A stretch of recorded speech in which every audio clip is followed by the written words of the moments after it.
Hello, learners. Welcome again to this beautiful session of ours. A continuation of what we were doing earlier on. Recall in our previous class, we were looking at this question of ours. Basically, I just given you a whole idea of what was expected for you when it comes to the concept of exchange ratio. So, mentioning that, this is our question. We had gone through that question. So, again, you can go through it. An A Limited is considering acquiring B Limited. The selected financial data for the two companies are as follows. So I'm giving the details. Then the required part one, we are asked to determine the maximum exchange ratio that A Limited should agree to if it expects no dilution in earnings per share. I'd gone through that question, so there's no need of Molimo going through again that question, right? So in that case, whatever the examiner is asking us about here is what? The non-dilution. The non-dilution exchange ratio. Non-dilution exchange ratio. So if you can squeeze it here down, you can literally see that we had everything already here. Already everything Mwalimu had prepared for us here. Everything Mwalimu already had prepared for us there. So in our last question, or rather in last bit where we handle that, right? So in this case, that is to say, whatever the examiner is asking us here, the examiner is asking us to determine the non-diluting exchange ratio. This component is what the examiner is asking us to determine. You see, that's the component the examiner is asking us basically to do or to determine. So because I had already taken you through this, so allow me to erase so that at least you can have our question here as we're working it out together. But I believe you have this in mind. So allow me to erase this point here. Allow me to erase this so that you can handle that question very quickly and very easily. So many a times whenever it comes to such questions, it is always a deal that you start with your formula, right? Showing your examiner that you know what, mimi sibatishi hizi vitu, right? Showing your examiner that you literally know what you're doing. So we have this question just beside us here. I really hope that it is visible.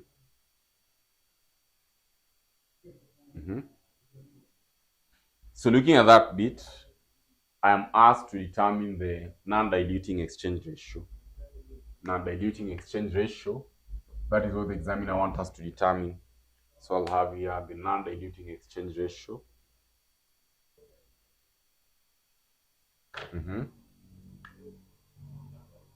Non-diluting exchange ratio. That's what the examiner wants us to determine. Whereby I know very well I should be having on a diluting exchange ratio. We know very well whatever that is supposed to do.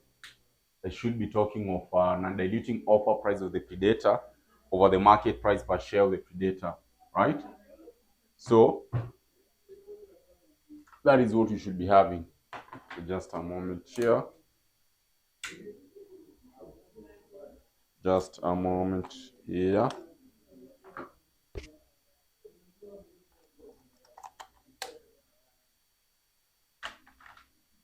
Okay.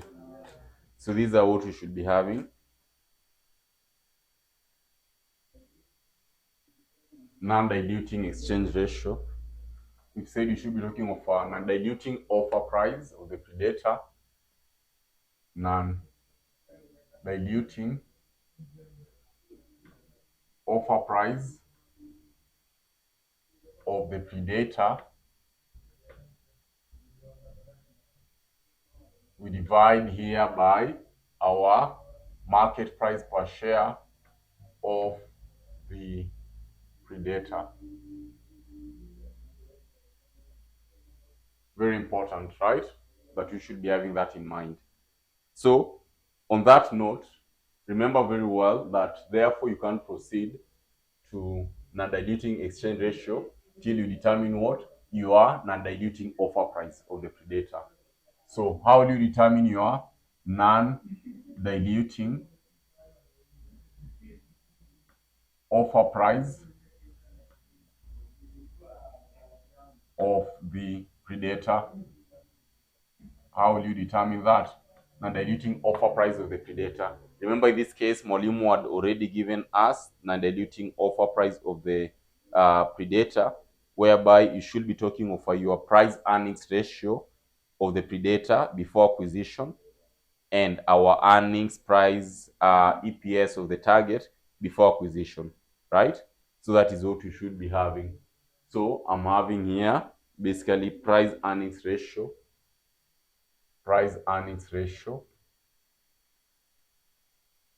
of the predator before acquisition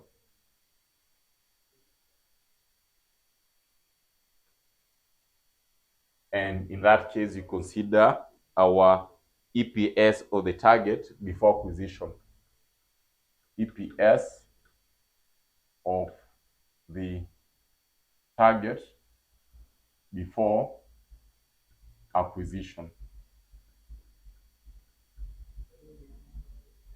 So what will you be having in that case? Do you remember how to determine your price earnings ratio? Because that is the most important thing that you must always tend to have. Where, if you can recall, for us to determine our price earnings ratio, ideally, we are talking of our MPS of our EPS. So price earnings ratio, we normally tend to talk of what? Market price per share of our earnings price per share, which I want you to give Mwalimu that. Our market price per share, what are you seeing there? Our market price per share of the predator, we can see it is 40. Just check predator was A, right? So I'm having 40. We divide by EPS of the predator. In that case, you're having what? I'm having 3.5. So literally that should give us our EPS to be, or rather price earnings ratio to be 40, divided by 3.5, give me a figure which I'd be having there, or actually you can have it here directly, so that we should be very accurate with our figures. We have our non-diluting offer price to be price earnings ratio, that is of course 40. We divide by 3.5 times our earning price per share of the target. If you can check our target, which was B, what was our EPS, earnings price per share? Earnings price per share. I'll squeeze it there. Our earnings per share of B, if you can check our question clearly, I can see I'm having what? I'm having 1.5, right? I'm having 1.5. So basically I'll be having 1.5 there. So I'll be having 1.5. So that should give us a value of how much? That should give us a value of how much? 40 divided by 3.5. I want my calculator. So 40 divided by 3.5 times 1.5 to give us 17.14. 17.14. 17.14. So whatever that we have basically determined, this is non-diluting offer price. Non-diluting offer price. Non-diluting offer price of the predator. Okay? As simple as that. Using exactly what we had before. So once we have that in mind, the other part that the examiner wants us to do, the examiner here wants us to determine part of the question, total premium that shareholders of B Limited will receive at the exchange ratio calculated in A1 above. We had also looked at that, the concept of premium. So recall our premium here, we said our premium should be equal to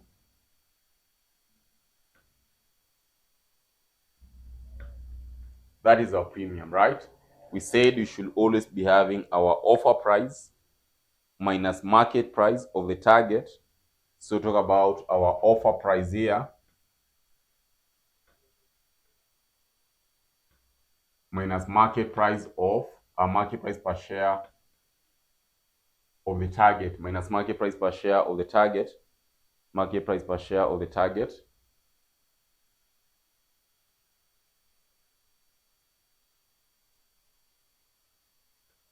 times the number of shares that the target will give out through what? Exchange ratio, times the number of shares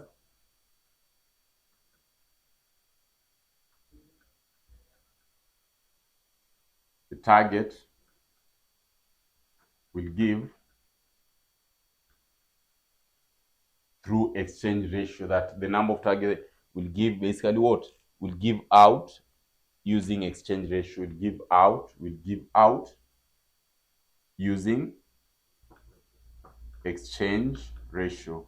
We had already looked at this. After, in that case, I won't be repeating it again, right? So that is the formula that you're having there. So this will be simple, right? Offer price, already we have determined our offer price, which our offer price literally at that point you've seen is what? Aspect of offer price. We haven't worked out offer price. We had only looked at the non-diluting price, non-diluting price per share. So exchange ratio, non-diluting exchange ratio. The question was non-diluting exchange ratio. Kindly let us clear this first of all. Non-diluting exchange ratio, what the examiner wanted us to determine now, we'll be having our non-diluting offer price, which is 17.14. We divide by our market price of the predator. Market price of the predator, in this case, we had what? Check it out. Market price, we had 40. So this should give us what? 17.14 divided by 40 to give us 0.42. To give us 0.42. To give us 0.42. 0.4285. 0.4285. So I'm having 0.4285. Actually, remember we left it here on determination of non-diluting offer price, but the question wanted us to determine non-diluting exchange ratio. So therefore, non-diluting exchange ratio, that is what we should be having. Non-diluting offer price of the predator divided by the market price of the predator. Very important. So we are talking of the premium, which you're having it here. So the offer price, in this case, we have already determined our offer price to be 17. Market price of the target, we can literally have the market price of the target. So that will be very, very simple and very, very quick on our end, where we can agree and check the market price of the target. Target was B, so it was our market price. Market price per share of B, I'm having 15. So I'll be having 15 there. And the shares that you had, the shares that B was giving were 2, right? Our ordinary shares outstanding were in million, so I'm having 2 million. So therefore, I should be having here my offer price, which is 17.14 minus 15, the target, times the 2 million, number of ordinary shares that target will give out using what? Using ER, exchange ratio. That will give us how much? 4280. That will give us 4280 if you work it out, right? See, I'm having, kindly, we are doing it together. I'm getting 4280. Maybe you can confirm on your end. Confirm on your end kindly, because Mwalimu is getting, for me, I'm getting 4,280,000. That is what I'm getting. You can confirm on your end. You can confirm on your end. Mwalimu is getting that bit. So that if we check number 3, an A limited post-acquisition earnings per share if the two companies settle on a price of 20. If the two companies settle on a price of 20. So literally already I'm having it there. Whatever the examiner wants us to do is post-acquisition EPS. And in that case already, remember when you're starting this question, when I was starting this component, I gave you the post-acquisition earnings per share, which is literally here. Post-acquisition earnings per share, where I'll be talking of our total earnings we divide by our number of shares. Total earnings we divide by our number of shares. So how will we go about it here? Look at our total earnings. In our question, now you have the question, no need of displaying it again. Earnings per share, look at your net income. Our net income here, we want our total earnings. Net income of A, we had a figure of 10 million. That is a net income I'm having, 35 million. Kindly confirm. We add net income of B, which I'm having 3 million. So literally, this should give us what? 38 million, right?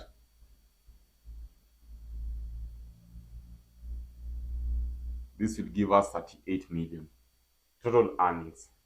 What about the number of shares that I will be having here? The number of shares that I'll be talking about here will be number of shares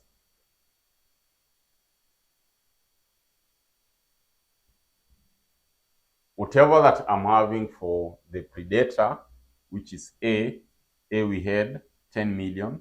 That is a number of ordinary shares. I'm having 10 million. And how much was B giving through offer price? B was giving, we are told, A limited post-acquisition earnings per share if the two companies settle on a price on a price of 20 per share. So 20 for every 20 of 40.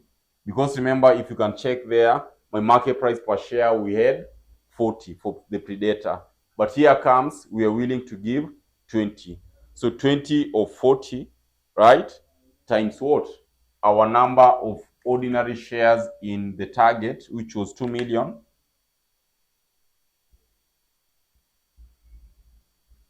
So this will literally give us what? 1 million. So that the total number of ordinary shares here, I'll be talking of 11 million. We're literally just doing whatever that you're having, right? Directly. So that as at the end of the day, my total earnings here, as at the end of the day, my post-acquisition EPS will be total earnings, which is 38. We divide by our number of ordinary shares, which is 11 million. This will literally give us what? I'll take my calculator. We have 38 million divided by 11 million to give us 3.45. Post-acquisition earnings per share, I'll be having 3.45. Kindly guys confirm and make sure that we are on the same page. Make sure that we are on the same page. So I'll be having 3.45 per share. I'll be having 3.45 per share.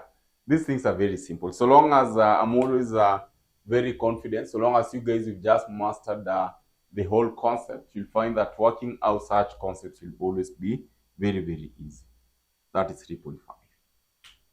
What about the last question? You're having the paper.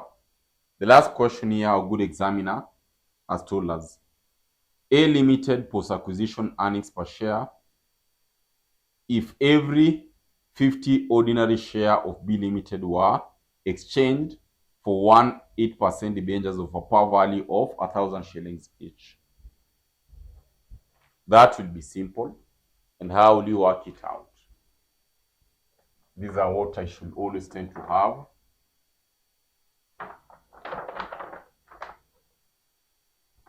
I'm erasing this bit. So in such an event, my good students will find that for us to work it out clearly, the concept of EPS, whenever I'm having I'm issuing debts.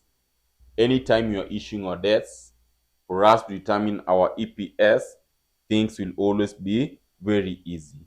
How? What will be required now to do is simply for us to basically determine our earnings. We divide by our number of ordinary shares, one case. For the other point here, we can literally be required here to determine our aspect of our earnings and the component of interest, right? So these are what you should be able to do. We want to determine our post-acquisition, right? Post-acquisition earnings per share. Post-acquisition EPS. Almost same concept that we're talking here. Almost same concept that we're talking here. My total earnings. If at all we are issuing 1,000, so this will be very easy. Why?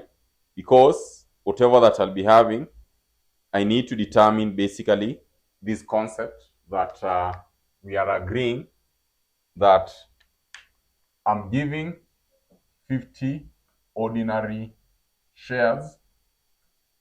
I'm giving 50 ordinary shares for every 1,000 shillings debentures.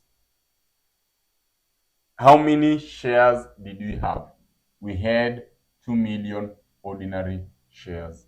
So how much will this worth? How much will that worth? I'd be having 2 million, right? Times 1,000 divided by 50. How much will this worth? I'll take my calculator. Where's my calculator? I'll be having my 2 million times 1,000 divided by 50 to give us 40 million. So Mwalimu here is getting 40 million. So Mwalimu here is getting a figure of 40 million. That is, of course, I'm having our 40 million at this point. Right? Yeah. So once we have our 40 million, what will be the next step here, my good students? The next step will literally be to determine our interest component,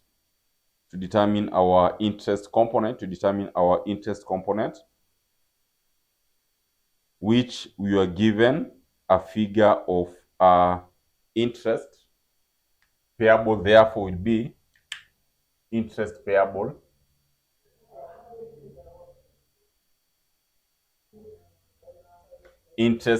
therefore will be 8% times 40 million to give us, that is 40 by 8 to give us 32. I'm getting that is 3.2, right? Because it is 80 by 40, or let me have it, 0.08 by 40 to give us 3.2.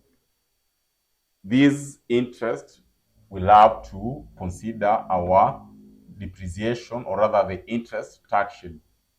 Interest tax shield. Interest tax shield is simply our interest, which is 3.2, times our tax shield, which is 30. Tax is 30%.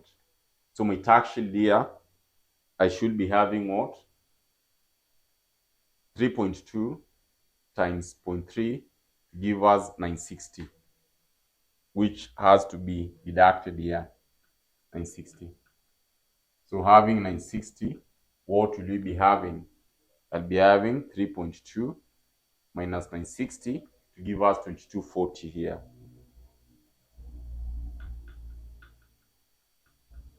So once we have that, therefore, my post-acquisition will be my total earnings, which now will be, our total earnings will be 38 million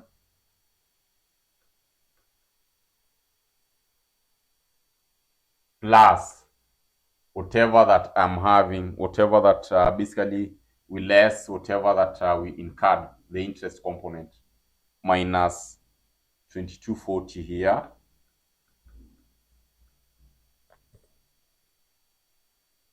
We divide by our number of ordinary shares that I'll be having, and the number of ordinary shares that we had, that is number of ordinary shares that we had how much? We're given the ordinary shares outstanding. Ordinary shares outstanding in A, we had 10 million, because you are taking only in A, 10 million. So therefore, you should be talking of how much? 38, 2240, divide by 10 million. So that is a case of we're having 38, right? That is 38 million. I need 38 million. 38 million minus 2240 to give me 35. Divide by 10 million. That should give us 3.5. So I'm having my 3.5 here. 3.58. So that is what you should be having as our post-acquisition EPS. And literally, that is how you normally tend to work out the component for exchange ratio. Remember, we did several questions in relation to that. I want you to go through the questions more and more to have a whole idea. So the next time we meet, and we'll be handling a question for portfolio analysis. Thank you so much, and let us meet in the next session.